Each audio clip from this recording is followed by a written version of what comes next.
Hello guys, assalamu alaikum. This is the boy Shahabuddin and welcome to my new blog video. আজকে আমার এই ভিডিওটা অত্যন্ত গুরুত্বপূর্ণ কারণ আমি আজকে এই ভিডিওর মাধ্যমে আপনাদেরকে জানাতে চাই যে আমি ব্যাচেলর লাইফ কিভাবে কাটাই, আমার রুম ভাড়া কত, আমার সিট ভাড়া কত এবং আমার কত টাকা আনুষঙ্গিক খরচ হয়।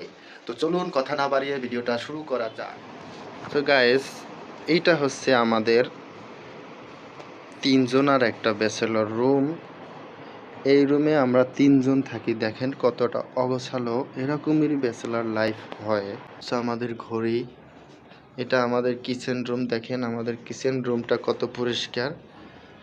এখানে রান্না করা হয়। আমরা খালা রেখে নিয়েছি, আমরা নিজেরা বাজার করে দিই, খালা রান্না করেন। যত টাকা খরচ হয় আমরা সমানভাবে ভাগ করে দিই। তো আমাদের এই রুমটায় তিনজন থাকি, মাত্র ৪৫০০ টাকা ভাড়া তিনজনে দেয়, ১৫০০ টাকা করে। এর বাইরে আমাদের কোনো খরচ নেই। এর বাইরে যেটা খরচ আছে সেটা শুধু ওয়াইফাই বিল, আর কোনো খরচ দিতে হয় না।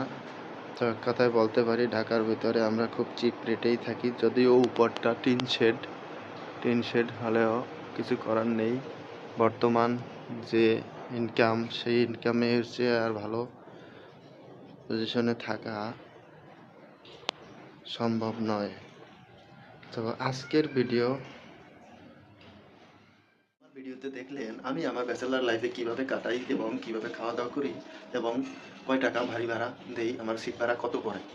এবং আপনারা কমেন্ট করে জানিয়ে দিন যে আপনারা কিভাবে থাকেন, আপনাদের চেয়ে আমি ভালো এবং সস্তায় থাকতে পারি কিনা। আর আপনারা যদি আমার চ্যানেলে নতুন হয়ে থাকেন তাহলে লাইক বাটনে লাইক, শেয়ার বাটনে শেয়ার এবং অবশ্যই সাবস্ক্রাইব করতে ভুলবেন না।